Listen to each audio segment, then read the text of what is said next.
শেখ হাসিনার 15 বছরের শাসনামলে দেশ থেকে পাচার হয়েছে $234 বিলিয়ন। বিশ্লেষকরা বলছেন, পাচার হওয়া টাকা যতটা সহজে দেশের বাইরে গেছে, ফিরিয়ে আনা ততটাই জটিল ও সময় সাপেক্ষ। দুদক ও বাংলাদেশ ব্যাংকের আইনজীবীর পরামর্শ, সরকারের সম্মিলিত উদ্যোগ ও বিভিন্ন দেশের সঙ্গে চুক্তি করে পাচারের অর্থ ফেরত আনতে পারে। জাতিসংঘ ও বিশ্ব ব্যাংকের সহযোগিতা নিতে অন্তর্বর্তী সরকারের প্রতি আহ্বান বাংলাদেশ ব্যাংকের আইনজীবীর।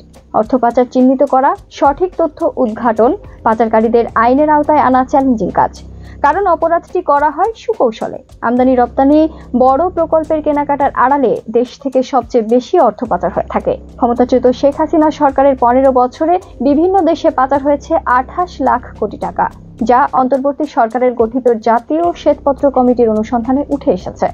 কমিটির তথ্য মতে, আওয়ামী লীগ সরকারের আমলে প্রতিটি বছর পাচার হয়েছে 1,80,000 কোটি টাকা।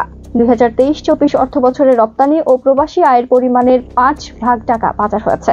বিদেশি যত ঋণ ও বিনিয়োগ দেশে আসে, তার দ্বিগুণ অর্থ পাচার হচ্ছে বলে দাবি করেছেন অর্থনীতিবিদরা।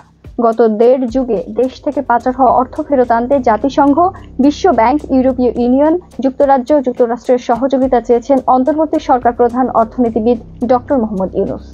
বিদ্যমান মানি লন্ডারিং প্রতিরোধ আইনের আলোকে পাচারকৃত টাকা ফিরিয়ে আনা কতটা সম্ভব ও বাস্তবসম্মত?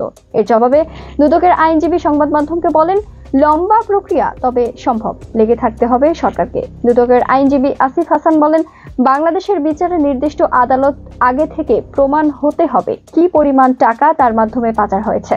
দেখা গেল সত্যি পাচার হয়েছে, তখন এই রায় নিয়ে গিয়ে বিদেশে আবার আরেকটা মামলা করতে হবে। তারা আবার রায় দিবে। এই আইনের মাধ্যমে টাকা ফেরত দেওয়া হবে। সুপ্রিম কোর্টের আইনজীবী ব্যারিস্টার আব্দুল কাইয়ুম মনে করেন, শুধু আইন দিয়ে পাচারকৃত টাকা আনা যতটা সহজ বলা হচ্ছে, ততটাই কঠিন। কানাডা, যুক্তরাষ্ট্র, দুবাই, সুইজারল্যান্ড সহ যেসব দেশে বেশি টাকা পাচার হচ্ছে, তাদের সঙ্গে শক্তিশালী চুক্তি করা খুবই জরুরি। মানি লন্ডারিং প্রতিরোধ আইন 2012 এর আলোকে আইনজীবীরা বলেছেন, অর্থ পাচার রোধ করার জন্য যতটা ক্ষমতা ও সক্ষমতা দরকার, তার পুরোটাই রয়েছে বাংলাদেশ ব্যাংকের।